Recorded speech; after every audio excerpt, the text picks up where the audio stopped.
অনুরোধ করে গেলাম, পর্দার আড়ালের মা বোনেরা, আল্লাহর মোহাব্বত নিয়ে গুনাহ ছাড়েন। আপনার মতো কত মা এই এলাকায় আছে, পর্দা করে নামাজ পড়ে, আপনি কেন পারবেন না?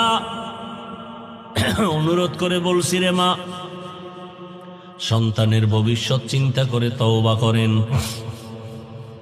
আপনার সন্তানকে যদি ভালো আদর্শ দিয়া যেতে পারেন, সন্তান এক সময় দোয়া করবে, গর্ব করে বলবে, আমার আব্বু আম্মু বড় ভালো ছিল, আমার আব্বু আম্মু কখনো তর্কে জড়ায় নাই, মোবাইলের পেছনে দৌড়ায় নাই, নামাজ তেলাওয়াতের বাইরে চলে নাই। দোয়া করবে, আমার বাবা মা বড় ভালো ছিল।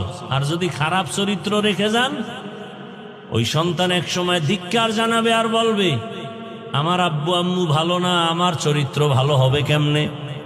আমার আব্বু আম্মু সারাদিন ঝগড়া করতো, গালাগালি করতো, মোবাইল নিয়ে ব্যস্ত থাকতো, বেগানার পেছনে দৌড়াইতো, নামাজ নাই, তেলাওয়াত নাই। অতএব যুবকদেরও বলি, তওবা করো।